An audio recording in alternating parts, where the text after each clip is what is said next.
Hello বন্ধুরা, good evening. আমি আবার চলে এলাম আপনার সঙ্গে একটা ছোট্ট ভিডিও শেয়ার করবো বলে।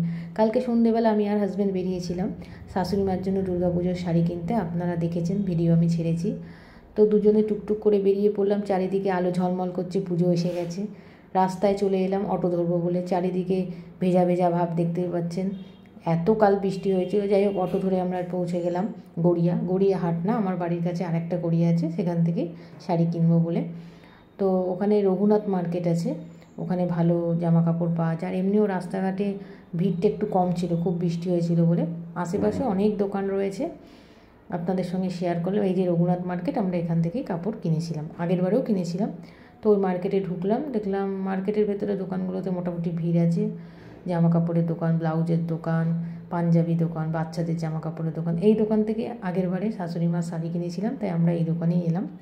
হাজব্যান্ডকে বললাম তুমি চুজ করো। তো দুটো শাড়ি চুজ করেছে, আপনারা ভিডিওতে দেখেছেন কোন দুটো শাড়ি কিনেছিলাম। এরপর আমি বললাম আমার খুব জোর খিদে পেয়ে গেছে, তো সামনেই একটা ঝালমুড়ি পাপড়ি চাটের দোকান ছিল, আমি ভেলপুরি কিনলাম, খেলাম। খেতে খেতে প্রায় বেজে গেল 10টা। তা হাজব্যান্ড বললো ঠিক আছে চলো, আমিনিয়া থেকে একটু চিলি চিকেন নিয়ে বাড়ি চলে যাই, তোমাকে আর গিয়ে তরকারি রান্না করতে হবে না, অনেক রাত হয়ে গেছে। তো হাজব্যান্ড বিল কেটে দাঁড়িয়েছিল, কিছুক্ষণ পরে ওরা খাবারটা দিল। আর আপনাদের সঙ্গে আমি শেয়ার করছি আমিনিয়ার মেনুটা, কত কী দাম, কী কী এখানে পাওয়া যায়। এখানে বসে খাওয়ানোর ব্যবস্থা আছে, এটা গড়িয়ার ব্রাঞ্চ। খাবারটা নিয়ে আমরা বাড়ি চলে এলাম। ভিডিওটা ভালো লাগলে অবশ্যই লাইক কমেন্টস করবেন। এখন কমেন্ট, টাটা।